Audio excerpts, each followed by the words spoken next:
বাবা শ্রাদ্ধের কাজ মিটে গেছে অনেকক্ষণ। গুটি কয়েক প্রতিবেশী যারা নিমন্ত্রিত ছিল তারাও এইবার বাড়ির পথে। অর্কদের রানাঘাটের বাড়ির এই পেছনের বারান্দাটা থেকে চূর্ণী নদীটা পরিষ্কার দেখা যায়। আজ অবশ্য নদীটা একটা সোঁতা, জল প্রায় নেই বললেই চলে। শূন্য দৃষ্টিতে অর্ক তাকিয়ে আছে নদীর গতিপথে। ওদের আত্মীয় স্বজন বলতে কাউকেই কোনো কালেই অর্ক দেখেনি। বাবা বলতো, তোর আমি আর আমার তুই ছাড়া পৃথিবীতে আমাদের কেউ নেই। অর্কর মা ওকে জন্ম দিতে গিয়েই মারা গেছে। সারা বাড়িতে ওর মায়ের কোনো ছবি, কোনো স্মৃতি কিছুই নেই। বাবা বলতো, যে মানুষটা নেই শুধু শুধু তার চিহ্ন ছড়িয়ে কি লাভ। বড় হয়ে অর্ক বুঝেছে আসলে বাবা নিজেদের কষ্ট বাড়াতে চায়নি বলেই সব কিছু মুছে ফেলেছে।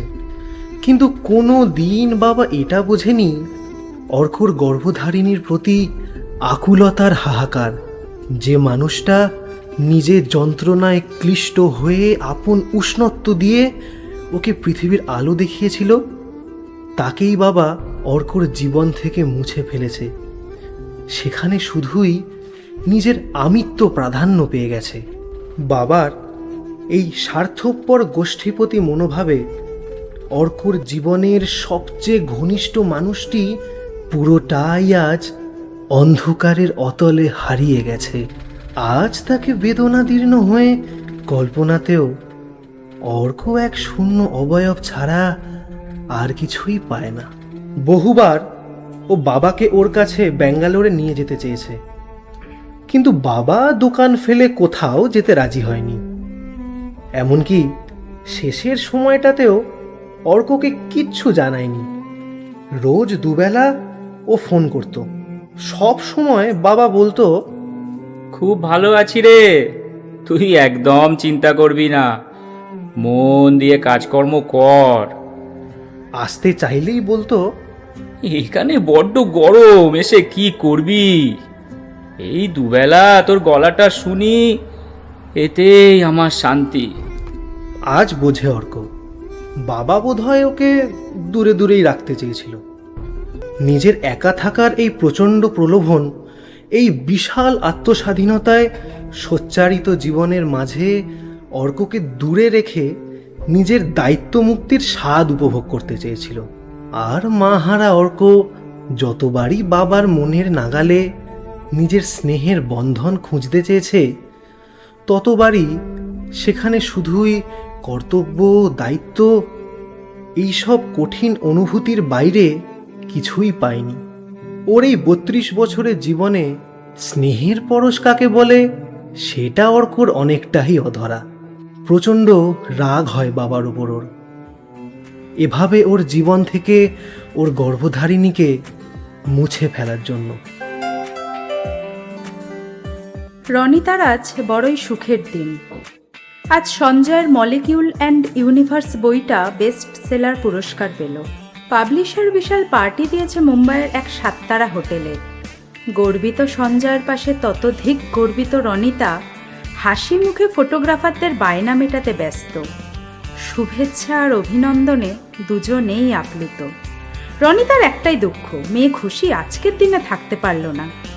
সত্যি রনিতা করে দেখালো। সঞ্জয় তো কোনো দিনই নিজের ছাত্র, গবেষণা এসবের বাইরে বেরিয়ে নিজের মেধার মূল্যায়ন করতেই চায়নি। রনিতাই ঠেলে গুঁতিয়ে নিজের কলেজের চাকরি আর পিএইচডি মাঝপথে ছেড়ে দিয়ে ওর আর খুশির পেছনে পড়ে থেকেছে। সমানে সঞ্জয়কে উৎসাহ দিয়ে গেছে লেখার জন্য। যোগ্য সেক্রেটারির মতো পাবলিশারদের সাথে দর কষাকষি করেছে। সংসারের সমস্ত দায়িত্ব থেকে সঞ্জয়কে অব্যাহতি দিয়ে 10 হাতে সব দিক সামলেছে। তবেই না আজ এরকম দিন দেখা। মেয়েও যথেষ্ট মেধাবী। প্রিমিয়াম ইনস্টিটিউট থেকে এমবিএ করে এখন ব্যাঙ্গালোরে মোটা মাইনের চাকরি করছে। কোম্পানি খুব শীঘ্রই ওকে বিদেশেও পাঠাবে। নিজের ভাগ্যে রনিতার নিজেরই হিংসা হয়। মাঝে মাঝে আয়নায় নিজের গর্বিত চেহারার পেছনে কৃতি সঞ্জয়ের ছটা ওকে আরও উজ্জ্বল করে তোলে। মোহিত হয়ে নিজের সাফল্য নিজেই উপভোগ করে। সংসারের মুগ্ধ দৃষ্টির সামনে সঞ্জয় যখন স্বীকার করে যে এত দূরও এগোতেই পারত না যদি না রনিতা এভাবে পাশে থাকতো, তখন নিজের কেরিয়ার নিজের হাতে শেষ করাটাকে ওর নিজের স্ট্র্যাটেজিক ডিসিশন বলে মনে হয়।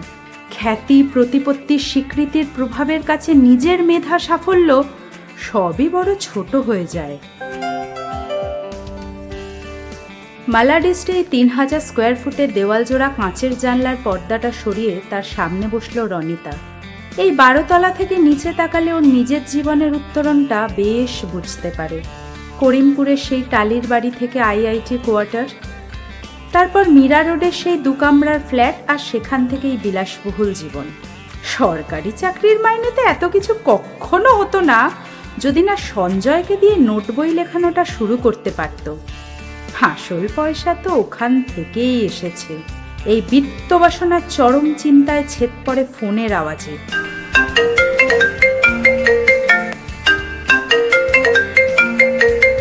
কে এক অর্কমিত্র সঞ্জয়কে 7 সকালে ফোন করছে। বিরক্ত হয়ে বলে, উনি এখন ঘুমোচ্ছেন, পরে ফোন করবেন। ওধারে করুণ গলা, আসলে ম্যাম, সারাদিন আর সময় পাবো না, যদি দয়া করে একটিবার স্যারকে ডেকে দেন। বিরক্ত রনিতা সঞ্জয়কে ফোনটা ধরিয়ে দেয়। এধার থেকে সঞ্জয়ের গদগদ গলা কানে আসছে। হ্যাঁ বাবা, বলো। না না, ঠিক আছে, বলো। তোমরা সবাই ব্যস্ত এখন। তোমার বাবার খবরটা পেলাম, ভেরি আনফর্চুনেট। হ্যাঁ নিশ্চয়ই, হ্যাঁ আমার মেয়েও তো ওখানেই এখন। হ্যাঁ, এই বছর 3 হলো চাকরি করছে। এবারে গেলে তোমার সাথে একটা গোটা দিন কাটাবো। ঠিক আছে, ভালো থেকো। হাসি হাসি মুখে সঞ্জয় রনিতাকে বলে, এই ছেলেটাকে তোমার মনে আছে? রনিতা জিজ্ঞাসু চোখের দিকে তাকিয়ে বলে, আরে ইয়ারের বাবা, একবার আমাদের সাথে ট্রেনে আইআইটিতে এসেছিল। সেই খুব ভিড়ের মধ্যে এর বাবা তোমার সব লাগেজ তুলে দিল। এবার রনিতার হালকা মনে পড়ে, ও সেই মুদির ছেলে, তা কি করছে এখন? দারুণ চাকরি করছে, খুবই ব্রিলিয়ান্ট তো। আমি তো ভাবছি এবার ব্যাঙ্গালোরে গেলে খুশির সাথে আলাপ করিয়ে দেব। জামাই হিসাবে ভালোই হবে, কি বলো? এবার রনিতা ঝংকার দিয়ে ওঠে, তোমার কি মাথা খারাপ? শেষে কিনা ওই মুদির ছেলে জামাই? না না, ওর বাবা কিছুদিন আগেই মারা গেছে। মা তো ছোট থেকেই নেই, একেবারে ঝাড়া হাত পা। তুমি গড়ে পিটে নিতে পারবে। সঞ্জয়ের চোখে রনিতা লোভ দেখতে পায়। নিজের এতদিনের স্বার্থপরতার আকাঙ্ক্ষা, ক্ষমতার লালসা, প্রয়োজনে মানুষকে স্বার্থের সিঁড়ি বানানো, সবাইকে নিজের বশে রাখার মোহ সঞ্জয়ের মধ্যে এভাবে সংক্রামিত হতে দেখে একটু হলেও চমকে ওঠে। কিন্তু কেন? অর্থবিত্তের চূড়ায় বসে জগৎকে করুণা করতে চেয়েছিল। ওর স্বামী, সন্তান, সকলের জীবনের সুতোটা নিজের হাতে রাখতে চেয়েছিল। তবে আজ কেন? সঞ্জয়ের এ কথায় কোথাও একটা গভীর কষ্ট অনুভব করছে ও। তবে কি কোনো ঝড়ের পূর্বাভাস? ওই মুদির ছেলেকে জামাই করার পরিকল্পনা? কিছুতেই সেটা হতে দেওয়া যাবে না। আবার রনিতাকে শক্ত হাতে ধরতে হবে। থিয়েটারি ঢঙে আবার সঞ্জয়কে নতুন করে বশ করতে হবে। সিল্ক বোর্ডের বাস স্টপে দূর থেকে খুশিকে দেখল অর্ক। প্রায় রোজই এই সময়ও আসে খুশিকে দেখতে। কথা বলে না, শুধুই দেখে। সারা মনে সেতারের ঝংকার অনুভব করে। এক অপূর্ব ভালো লাগা ছড়িয়ে খুশি শারজাপুরের বাস ধরে চলে যায়। আর অর্ক খুশির চলে যাওয়া দেখে মুগ্ধ হয়ে। বহুবার ইচ্ছে হয় গিয়ে কথা বলে, কিন্তু কোনো এক আড়ষ্টতায় নিজের ব্যাকুল অনুভূতিকে দমন করে। খুশি হয়তো কোনো দিনই জানতেই পারবে না তার এই গোপন অভিসারের কথা। সেই আইআইটির দিন থেকেই ওর খুশিকে দেখেই শান্তি, তার বাইরেও আর কিছুই চায় না। আজ বাস স্টপটাও মোটামুটি খালি, তার ওপর বৃষ্টি। অর্ক চুপচাপ দাঁড়িয়ে। কদিন ধরে খুশির পাত্তাই নেই, কে জানে হয়তো বাড়ি গেছে। অর্কর মতো ওর তো আর আত্মীয়হীন বন্ধুহীন জীবন নয়। এইসব দিনগুলোতে অর্কর ওর মায়ের কথা মনে হয়, যার কোনো ছবি ওর কল্পনাতেই নেই। হঠাৎ পেছন থেকে একটা মহিলা কণ্ঠ। Excuse me, চমকে পেছনে তাকিয়ে দেখে খুশি। can you please help me to fix this umbrella? Arka তুতলে যায়। আপনি মানে তুমি মানে আপনি সঞ্জয় স্যারের মেয়ে না? এবার খিলখিল করে খুশি হেসে ওঠে। অর্কর মনে হয় একটা একটা বস্রায় মুক্তোর মালা ছিঁড়ে ছড়িয়ে পড়ল এই বর্ষা থই থই সিল্ক বোর্ডের রাস্তায়। অজস্র বীণা বেজে উঠল চারদিকে। ওর হাঁ হয়ে যাওয়া মুখের দিকে তাকিয়ে খুশি বলে, ছাতাটা না বন্ধ করতে পারছি না, একটু দেখো তো। কোনো ক্রমে ছাতাটা বন্ধ করে খুশির হাতে তুলে দেয়। খুশি গল গল করে অনেক কথা বলে যাচ্ছে, যার অর্ধেকই অর্কর কানে ঢুকছে না। হাঁ করে তাকিয়ে আছে ওর মুখের দিকে। বিশ্বাসই হচ্ছে না যে এমন দিন ওর জীবনে আসতে পারে। চিরকালের মুখচোরা অর্ক খুশির সান্নিধ্যে নিজেকে পেয়ে মনে মনে ৩৩ কোটি দেবদেবীকে ধন্যবাদ জানায়। ওর অন্তরের মরা গাঙে সুরের বান ডাকে। কেটে গেছে প্রায় 1 মাস। অর্ক আর খুশির মধ্যে একটা বন্ধুত্বের সম্পর্ক দানা বাঁধতে শুরু হয়েছে। এখন আর অর্ক লুকিয়ে খুশির চলে যাওয়া দেখে না, দুজনেই একসাথে বাড়ি ফিরে। খুশিকে ওর পিজিতে নামিয়ে দিয়ে ডোমসান্ড্রা অব্দি হেঁটে আসে। খুশিকে অজুহাত দেয়, দুটোই তো স্টপ, হেঁটে গেলে একটু এক্সারসাইজ হয়, এই আর কি। আসলে ওই সময়টুকু মনে মনেও খুশির সঙ্গটুকুর অনুরণন শোনে। অনুভবে কল্পনায় নিজের সম্ভাব্য ভবিষ্যৎকে কাছে পেতে চায়। টুং করে ফেসবুকে একটা নোটিফিকেশন ঢুকলো। চলতে চলতেই অর্ক ফেসবুক খুলে দেখে খুশি আজ বাসে তোলা ওদের দুজনের সেলফি পোস্ট করেছে। ক্যাপশন দিয়েছে, যদি ভাগ করে নাও দুঃখ সুখ। আবার সেতারের ঝংকার। থাকতে না পেরে ফোন করে খুশিকে, বলে, ফেসবুকের ক্যাপশনটা ঠিক বুঝলাম না। হাসতে হাসতে খুশির উত্তর, ধুর বোকা, আমরা বন্ধু না, তাই দুঃখ সুখ ভাগ করে নেওয়ার কথা লিখছিলাম। দুজনেই এবার হেসে গড়িয়ে পড়ে। সেইবারই যাও তো, ছিল না বুঝলাম তো। বাকি রাস্তাটা ফোনে কথা বলতে বলতেই পার হয়ে যায়। হয়তো দুজনেই ভাবে, এভাবেই কি অন্তহীন কথার সাগর সাঁতরাতে পারবে দুজন একসাথে।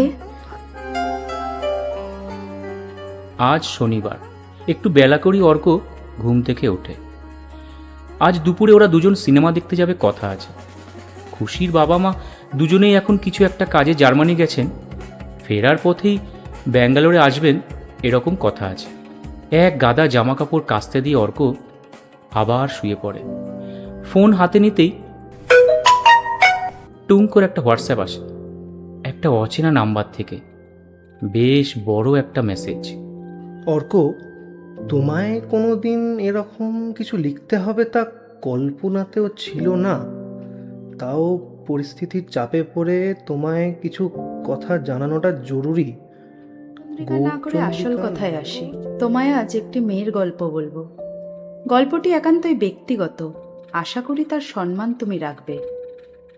সালটা 1991। মেধাবী মেয়েটি কলকাতায় এমএসসি পড়ত।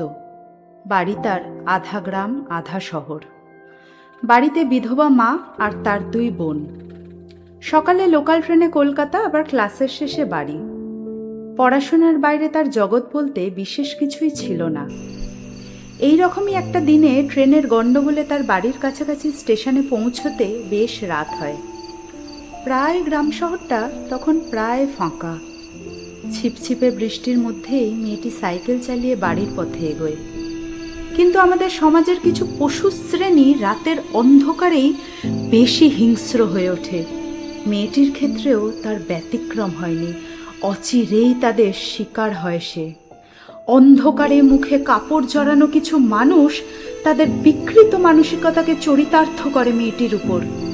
বিধ্বস্ত অপমানিত মেয়েটি রাতের অন্ধকারে কোনোভাবে বাড়ি পৌঁছয়।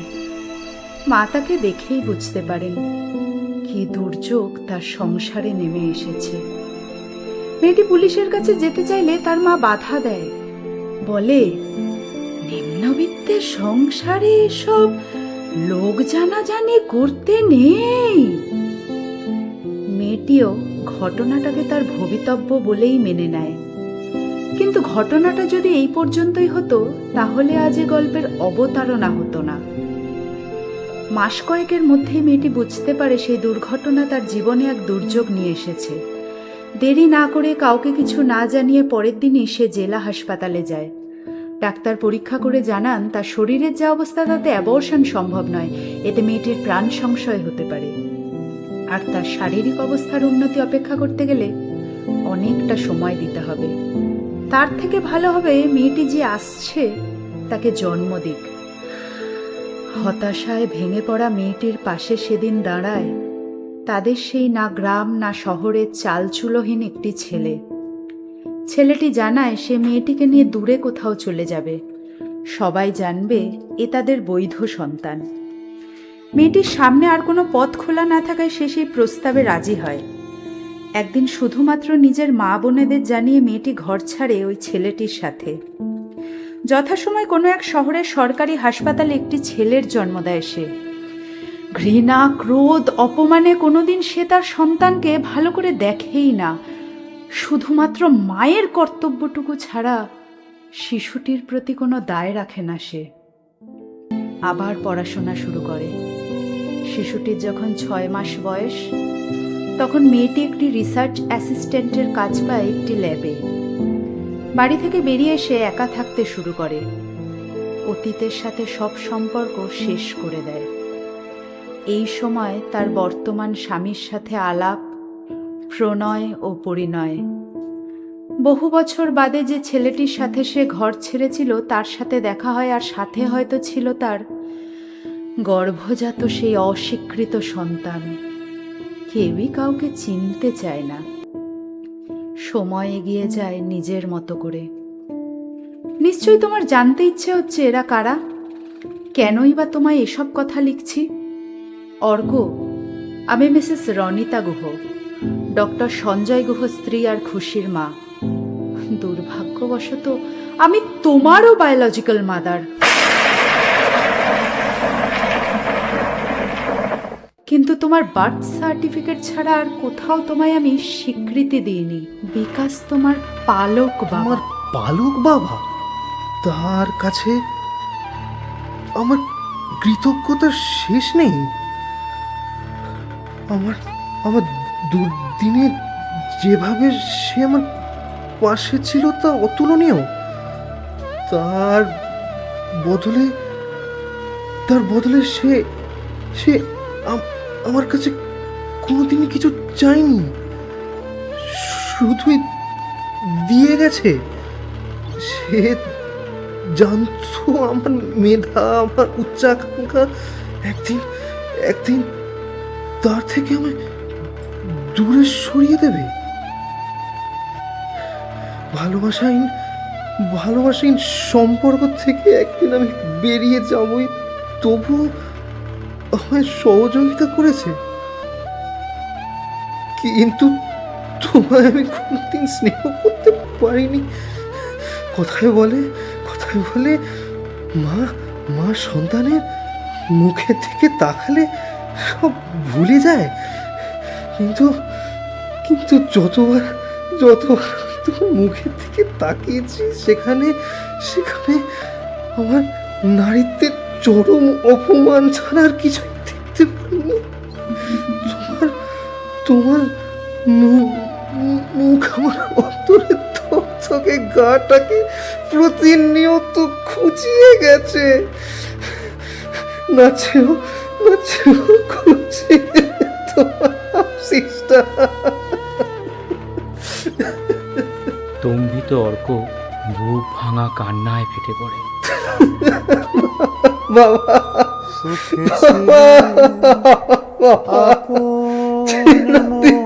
তোমায় আমি বলছি, তুমি আমার পালক নও, তুমি তো আমাকে ধারণ করছো বাবা, তোমার শরীরে নয়। তোমার চেতনা করবে বাবা, তুমি তো আমার প্রকৃত গর্ভধারক, তোমার আমার প্রকৃত গর্ভধারক।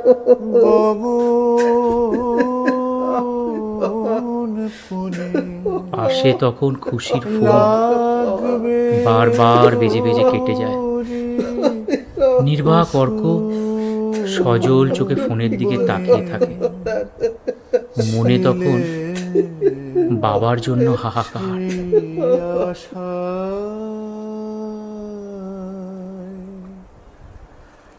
তোরি আমার হঠাৎ ডুবে যায়,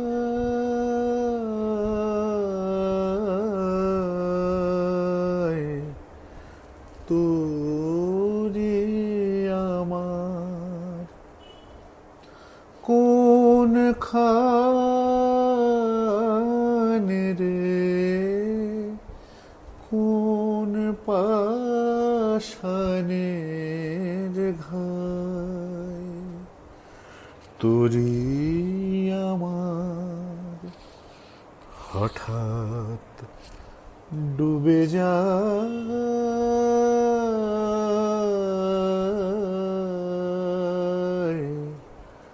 তো